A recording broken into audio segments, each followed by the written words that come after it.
नमो नमः नमस्कार प्यारे विद्यार्थियों, मैं आचार्य कुलदीप शर्मा आप सभी का हृदय से हार्दिक स्वागत और अभिनंदन करता हूं।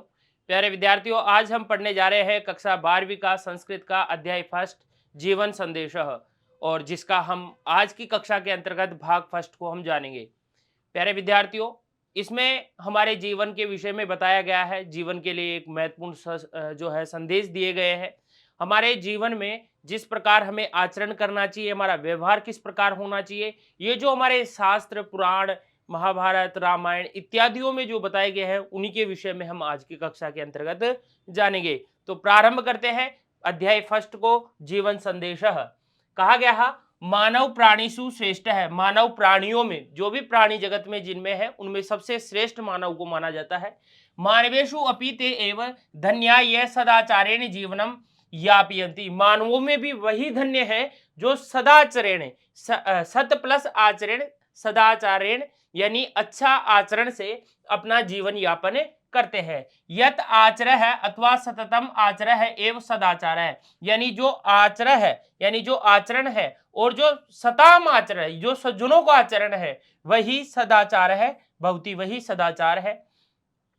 कहा गया है सदाचरणस्य पालनाय विशेष व्यवहार अपेक्षित है। सदाचार के पालन के लिए विशेष जो व्यवहार होता है वो कैसा होता है, अपेक्षणीय होता है। सदाचारस्य नियमा एव नीति इति नामना ज्ञायन्ते। सदाचार के जो नियम होते हैं उसी को हम नीति के नाम से जानते हैं।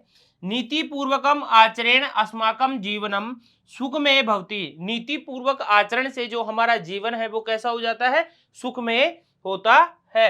कहा गया कि मानवस्य जीवने गुणानाम महत्वम अस्ति। मानव के जो जीवन है उसमें गुणों का बड़ा ही महत्वपूर्ण स्थान है।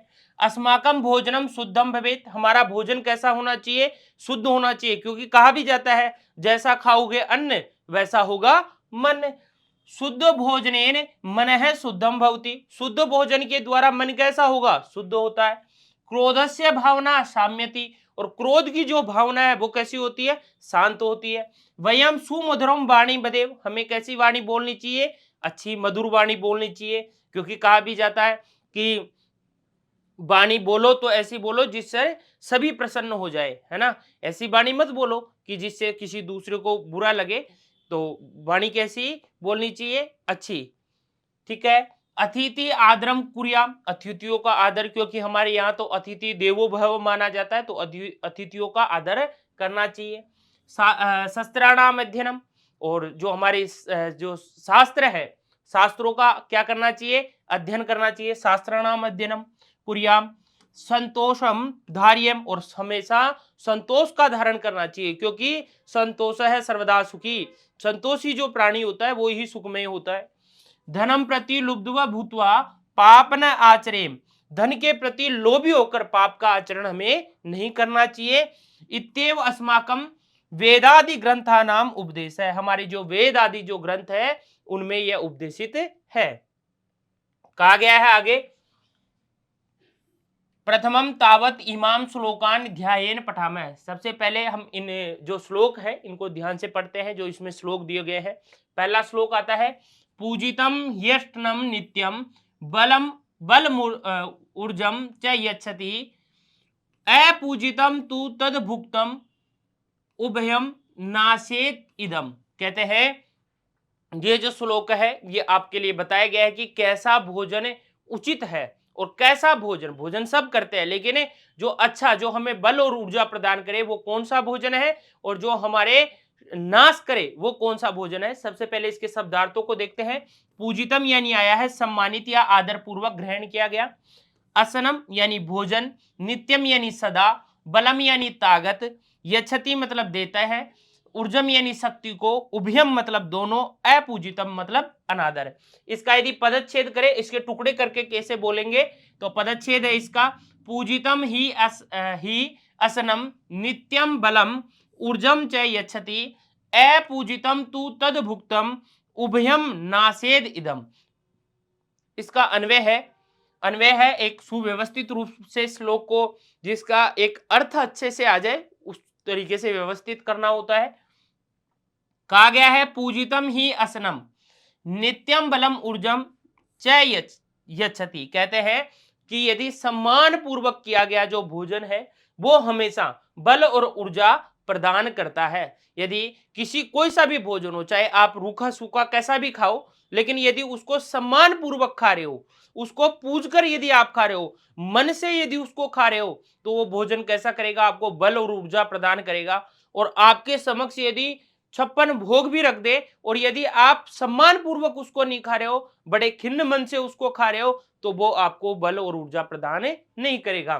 तत् अपूजितम भुक्तम, और बिना सम्मान के किया गया भोजन इदम उभयम नासेद, जो आपके बल और ऊर्जा दोनों को नाश करता है। अर्थ आया है इसका, आदर पूर्वक ग्रहण किया गया भोजन सदा ताकत और ऊर्जा देता है, और वह अनादर पूर्वक खाया जाए तो बल और स्फूर्ति दोनों को क्या करता है, नष्ट करता है। आगे इसका भावार्थ आया है इसी श्लोक का कि सम्मानेन भक्षितम रुक्षम रसहीन अपि अन्न स्फूर्ति शक्तिम च यच्छति, यानी सम्मान पूर्वक आदर के द्वारा भक्षितम रुक्षम यानी खाया गया रुक्ष रसहीन, चाहे रूखा हो चाहे रस के बिना हो, अपि च अन्न जो अन्न है स्फूर्ति शक्तिम च यच्छति, स्फूर्ति और शक्ति प्रदान करता है, आपको बल और ऊर्जा प्रदान करता है।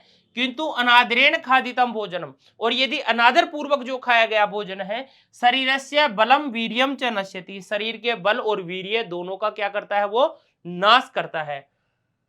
कहते हैं इसका अर्थ आया है सम्मान से खाया गया रूखा और स्वादहीन अन्न भी स्फूर्ति और शक्ति देता है, लेकिन अनादर से खाया गया भोजन शरीर के बल और वीर्य को नष्ट कर देता है। कहा गया इसके व्याकरण बिंदु आते हैं। कहते हैं सबसे पहले हम संधि कार्य कौन कौन से में आया है वो देखते हैं।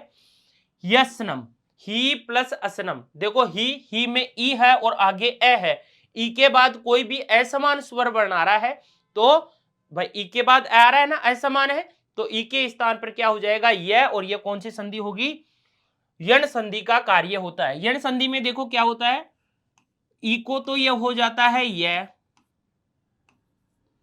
उ को हो जाता है वह, री को हो जाता है रे, और री को हो जाता है ल।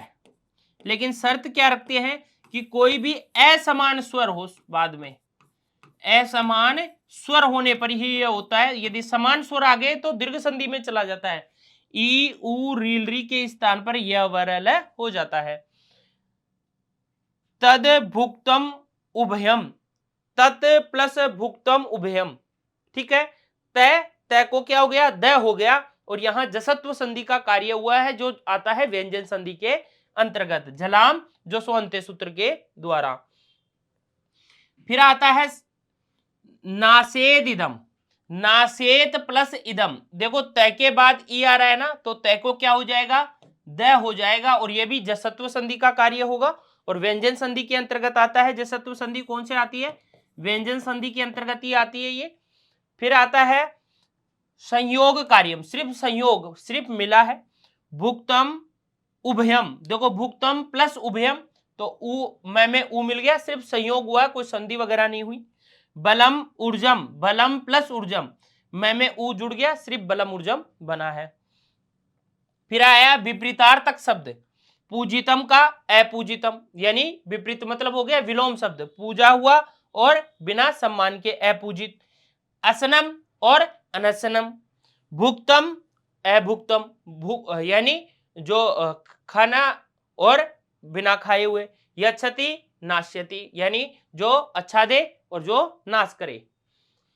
फिर आता है श्लोक संख्या सेकंड आता है, और कहा गया है अक्रोधेन जेत क्रोधम, क्रोधम असाधुम साधुनाम जयेत, जयेत कदर्यम दानेन जयेत सत्येन चानृतम।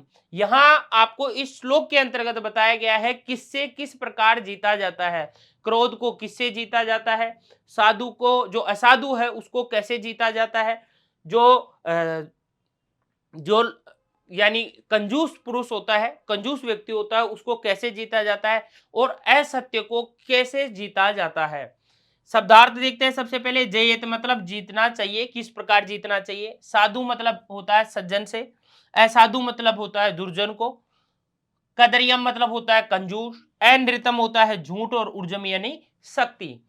पदच्छेद आया है इसका, अक्रोधेन जयेत क्रोधम असाधुम, साधुना जयेत जयेत कदर्यम, दानेन जयेत सत्येन च अनृतम।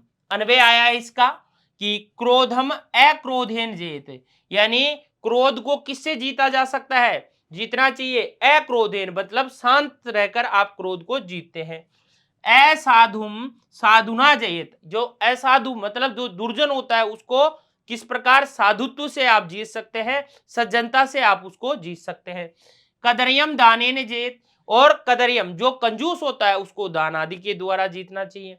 अनृतम च सत्यन जयेत, और जो झूठ जो होता है उसको सत्य से जीतना चाहिए।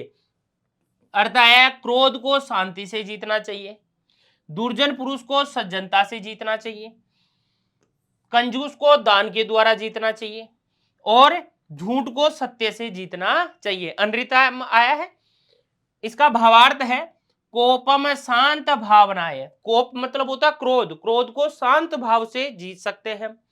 दुष्टम सद्भावनाएं, और जो दुष्टता होती है, दुष्ट व्यक्ति होता है उसको सद्भावना से यानी सज्जनता से जीत सकते हैं। कृपणम दानेन, और जो कृपणता है, जो कंजूस है, उसको दान के द्वारा। असत्यम च सत्येन, और जो असत्य है, जो झूठ है, उसको सत्य के द्वारा। जेत इत्येव नीति, यही नीति है कि आप कोप को शांत से, दुर्जन को सज्जनता से, कंजूस को दान से, और असत्य को सत्य से आप जीत सकते हैं। यही क्या है, नीति है, यही नियम है। इसके व्याकरण बिंदु है, समास कार्य देखते हैं। अक्रोधेन, न क्रोधेन इति अक्रोधेन, और या फिर तेन अक्रोधेन, इस प्रकार हम कर सकते हैं। यहां कौन सा समास हुआ है, नया तत्पुरुष समास का कार्य हुआ है। इसी प्रकार कहा है साधुना, वचन का कार्य यहां बताया कि कौन सा वचन है, साधुना शब्द आया है, और साधुना जो है तृतीया विभक्ति का एक वचन का रूप है, साधु शब्द के तृतीया का एक वचन। जयेत जो आया है, जी धातु विधिलिंग लकार में जो है, विधिलिंग लकार जो विधिलिंग लकार है उसमें प्रथम पुरुष का, प्रथमा का एक वचन, प्रथम पुरुष का एक वचन, प्रथम पुरुष का एक वचन का रूप है जयेत जयताम जयेयु, जये जयतम जयेत, इस प्रकार रूप चलेंगे। चानृतम शब्द आया है, इसका संधि है च प्लस अनृतम, च में ए है और अनृतम में ए और ए मिलकर आ हो जाते हैं, दीर्घ संधि का यहाँ कार्य होता है। च में ए है अंतिम वर्ण, और अनृतम यानी उत्तर पद का पहला वर्ण ए है, और दोनों मिलकर क्या हो गए, आ, ये देखो आ हो गए, और दीर्घ संधि का कार्य हुआ है। दीर्घ संधि स्वर संधि के अंतर्गत आती है। तीसरा श्लोक आया है यहाँ, तृणानी भूमि रुदकम वाक चतुर्थी च सुनृता, एतान्यपि सताम गेहे न उच्छेद्यन्ते कदाचन। यहाँ सबसे पहले हम बताया गया है कि जो सज्जन पुरुष होते हैं, जो साधु प्रवृत्ति के लोग होते हैं, उनके किस प्रकार आतिथ्य सत्कार करते हैं, उसके बारे में यहाँ बताया गया है कि उनके पास क्या क्या है, क्या क्या उनके घर में उपस्थित है, और किस प्रकार वो एक व्यक्ति का सम्मान करते हैं। शब्दार्थ आया तृणे मतलब तृणानी, तिनके, भूमि मतलब स्थान या आश्रय, उद्गम यानी जल, सुनृता वाक यानी मीठी वाणी और सच्ची वाणी, सताम यानी सज्जनों के, गेहे मतलब घर में, न उच्छिद्यन्ते समाप्त नहीं होती, कदाचन कभी भी, यानी जो सज्जन लोग होते हैं उनके घर में इन चीजों की कभी भी कमी नहीं होती। वो किसी भी व्यक्ति का जब सम्मान करते हैं तो इस प्रकार करते हैं, इस चीज की कमी उनके घर में कभी नहीं होती। कहा गया है, पदच्छेद है, तृणानी भूमि उदकम वाक चतुर्थी च सुनृता, एतानी अपि सताम गेहे न उच्छिदन्ते कदाचन। इसका अन्वय आया है कि तृणानी भूमि उदकम यानी तिनके का आसन है ना, सोने के लिए भूमि, उदगम और अच्छा जल, सम्मान पूर्वक जल, चतुर्थी च सुनृताम, और चौथा जो है सुनृताम वाक यानी मीठी वाणी, सच्ची वाणी, एतानी चतवारी, ये चार जो है, अपि सताम गेहे कदाचन न उच्छिदन्ते, ये जो अच्छे जो साधु प्रवृत्ति के जो लोग होते हैं, सज्जन जो लोग होते हैं, उनके घर में इनकी कभी भी कमी नहीं होती। कहते हैं तृण यानी तिनके का आसन, भूमि पृथ्वी, जल और चौथी मीठी वाणी, ये चारों सज्जनों के घर में कभी समाप्त नहीं होती, ये हमेशा उनके पास रहती है। इन चारों चीजों की कभी भी कमी नहीं होती। यदि इसका भावार्थ देखें तो कहते हैं सताम गेहेषु धनम भवेत न वा भवेत, सज्जन लोगों के घर में धन हो या नहीं हो, किंतु तेसाम गेहेषु उनके घर में आसनस्य आसन कैसा तिनके का, स्थानम यानी जो है सोने इत्यादि के लिए भूमि, जलस्य एक अच्छा जल मीठा जल स्वच्छ जल, मधुर वाचा च और मीठी वाणी, च कदापि अभाव न भवति इन चीजों का कभी भी अभाव नहीं होता। कहते हैं भारतीय संस्कृत अतिथि देवो भव, भारतीय संस्कृति में अतिथि देव अतिथि को देवता के स्वरूप माना जाता है, इति मन्यते मानते हैं, अतः सज्जने अतिथि देवतात्व पूजनीय भवेत, अतिथि को हमेशा देवत्व के रूप में देवता के रूप में ही पूजा जाता है। यह हमारा भारतीय संस्कृति की एक सनातनी परंपरा भी है कि हम अतिथि को देव स्वरूप मानते हैं और पूरी पृथ्वी को वसुधैव कुटुंबकम के रूप में एक परिवार हम मानते हैं।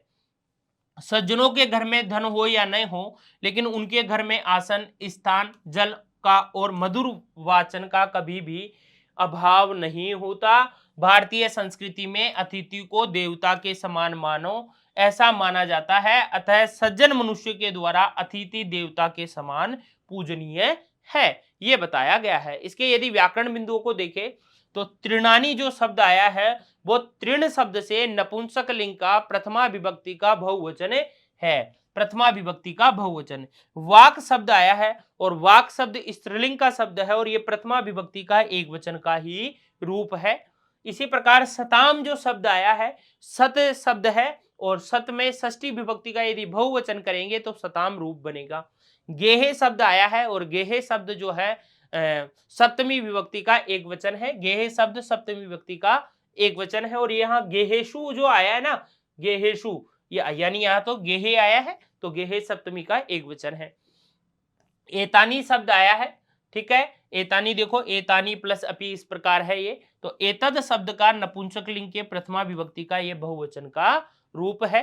इसी प्रकार व्याकरण बिंदुओं में ही संधि कार्य नो छेद्यन्ते, यह आया है नो छेद्यन्ते, तो न प्लस उच्छिद्यन्ते, न में ए है और आगे उ है, ए के बाद उ आ जाए, ए या आ के बाद ई उ री उलरी आ जाए तो गुण कार्य होता है, ए के बाद उ आने पर ओ हो जाता है, ए के बाद उ आ जाए तो ओ हो जाता है, यहाँ गुण संधि का कार्य हुआ है।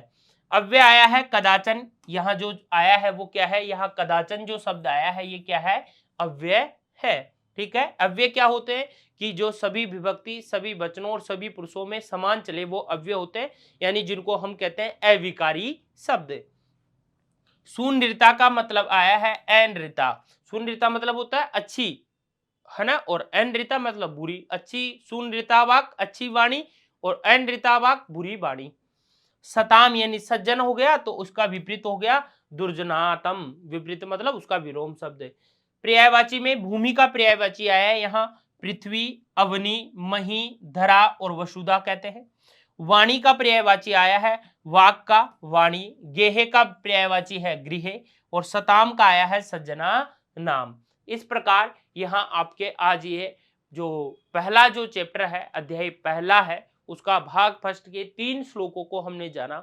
नेक्स्ट कक्षा के अंतर्गत इसी के 4 श्लोकों का जो शेष रह रहे हैं उनको हम जानेंगे। तो आज के लिए इतना ही, बहुत बहुत धन्यवाद। जय तु संस्कृतम, जय तु भारतम।